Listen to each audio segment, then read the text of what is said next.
Kanpur police के हत्थे चढ़ा एक ऐसा शख्स जो खुद को कंगाल बताता था, कचौड़ी का ठेला चलाने की कहानी सुनाता था और लोगों से कहता था मैं तो खुद लुट गया हूं। लेकिन जांच आगे बढ़ी तो सामने आया कचौड़ी नहीं करोड़ों की ठगी का साम्राज्य है। नाम है महाठग रविंद्रनाथ सोनी। कानपुर में गिरफ्तारी के बाद जब एसआईटी ने रविंद्रनाथ सोनी से पूछताछ शुरू की तो उसने खुद को बेहद नॉर्मल आदमी बताया। कहा, साहब मैं तो कचौड़ी का ठेला लगाकर पत्नी बच्चों का पेट पालता हूँ। मेरे साथियों ने सब पैसा हड़प लिया।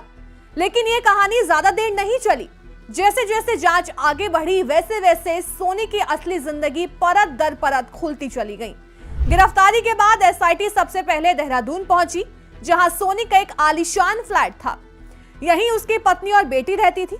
हालांकि पुलिस को जिन दस्तावेजों की उम्मीद थी वो पहले ही गायब किए जा चुके थे, लेकिन पूरे फ्लैट की तलाशी में उसकी आर्थिक हैसियत की झलक साफ दिखने लगी। जांच में जो खुलासा हुआ उसने पुलिस को भी चौंका दिया। दिल्ली के करोल बाग में 1.5 करोड़ की 2 दुकानें, चांदनी चौक में 70 लाख की 1 दुकान, नोएडा सेक्टर 118 में 1 करोड़ का फ्लैट, गुरुग्राम में 3 करोड़ के 2 लग्जरी फ्लैट, दुबई में 7 करोड़ से ज्यादा के आलीशान अपार्टमेंट, दुबई के 3 अलग अलग बैंक खातों में कई करोड़ जमा थे। यानी जिस शख्स ने खुद को कचौड़ी वाला बताया वो असल में 22 करोड़ से ज्यादा की संपत्ति का मालिक निकला। जब पुलिस ने उसके मोबाइल और डिजिटल डेटा को खंगाला तो सामने आया एक इंटरनेशनल ठगी नेटवर्क। सबसे पहले नाम आया अमेरिका में रहने वाली गुरमीत कौर का। उसकी तस्वीरें पुलिस के हाथ लगी और शक है कि विदेश से पैसा भेजने में वो बड़ी कड़ी थी। दूसरा नाम सूरज जुमानी, जो दुबई में सक्रिय था। सोने की ईंटों के साथ उसकी तस्वीरें सामने आई। शुरुआत में वो पुलिस के सामने रो रो कर बोला, सोनी ने मेरे 4 करोड़ ठग लिए। लेकिन बैंक रिकॉर्ड ने उसकी पूरी कहानी पलट दी। असल में वो ब्लू चिप कंपनी का डिप्टी डायरेक्टर था और उसके खातों में भी करोड़ों का लेन देन मिला। और तीसरा चेहरा शाश्वत सिंह, जो तस्वीरों में नोटों की गड्डियां लहराता नजर आया। एसआईटी के मुताबिक यही तीनों सोनी के इंटरनेशनल नेटवर्क की रीढ़ थे।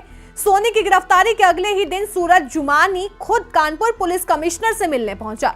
मासूमियत दिखाते हुए बोला, मैं भी पीड़ित हूं, लेकिन bank transaction, company record, digital सबूतों ने उसे भी कटघरे में खड़ा कर दिया। देहरादून में एसआईटी का नेतृत्व कर रहे एसीपी आशुतोष सिंह के मुताबिक सोनी वहां कई हाई प्रोफाइल पार्टियों में शामिल होता था। पुलिस के पास इन पार्टियों के वीडियो, फोटो और गेस्ट लिस्ट मौजूद है जो उसकी असली लाइफस्टाइल खुद बयां करती है।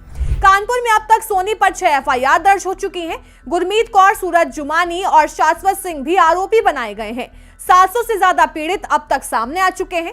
ठगी का नेटवर्क केरल से कनाडा, दिल्ली से दुबई, अमेरिका, जापान और यूरोप तक फैला है। पुलिस को आशंका है कि कुल ठगी की रकम हजारों करोड़ रुपए तक हो सकती है।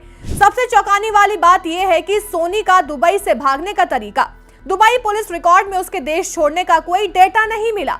जांच में खुलासा हुआ कि उसने रेगिस्तान पैदल पार किया, स्मगलरों की मदद से ओमान पहुंचा और वहां से फ्लाइट लेकर भारत आ गया। आज कचौड़ी का ठेला सिर्फ एक मुखौटा साबित हुआ। असल में उसके पीछे था एक अंतर्राष्ट्रीय ठगी का साम्राज्य।